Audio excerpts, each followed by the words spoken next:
பாரதிய ஜனதா கட்சியின் சார்பாக இரண்டாவது கட்ட சுற்றுப்பயணம் இன்று மாலை பெரம்பலூரிலும் நாளை அரியலூரிலும் ஏற்பாடு செய்யப்பட்டிருக்கிறது. அதில் கலந்து கொண்டு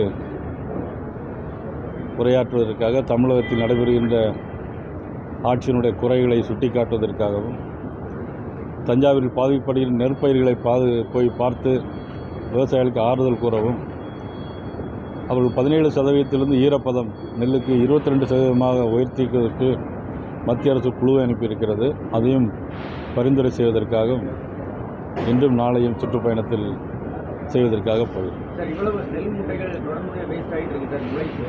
அதை எப்படி பார்க்குறீங்க சார்? இந்த ஆட்சியுடைய நெல் கொள்முதல் எந்த அளவுக்கு இருக்குன்னு பார்க்குறீங்க?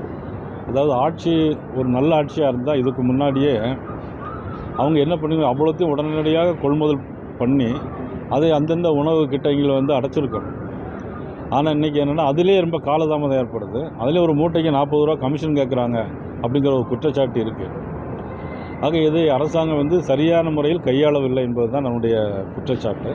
திருநெல்வேலி, கன்னியாகுமரி மாவட்டங்களில் நடக்கக்கூடிய கனிம வள கொள்ளைக்கு ஆளுங்கட்சியுடைய முக்கிய பிரமுகருக்கு முக்கிய ஈடுபாடு இருக்குது அப்படின்னு ராமதாஸ் அன்புமணி சொல்லியிருக்காரு.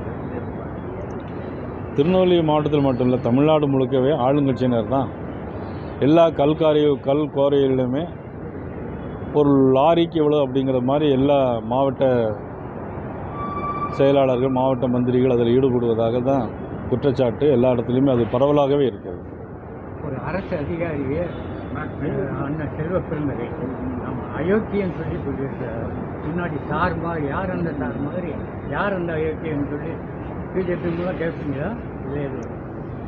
இல்லை, கண்டிப்பாக. அதாவது அதிகாரிகளை பொறுத்த மட்டிலும் நியாயமான முறையில் நடந்து கொள்ள வேண்டும் என்பதுதான் எல்லாருடைய எண்ணமும் செயலும் கூட. ஆனால் அதே நேரத்தில் அதிகாரிகளை நமது நாகரிகமாக நடத்த வேண்டும் என்பது தான் நாகரிகமான ஒரு செயலாக இருக்க முடியும். அதில் மதிப்புக்குரிய செல்வ பெருந்தகை அவர்கள் எந்த நேரத்தில் எப்படி எந்த சூழ்நிலை அந்த வார்த்தையை பயன்படுத்தினார் என்பதையும் பார்த்து, ஏன்னா அந்த கூட்டணி திமுக கூட்டணியில் தானே இருக்கிறாங்க. அதிகாரிகளை மதிக்காத ஒரு கூட்டணி தானே திமுக கூட்டணி.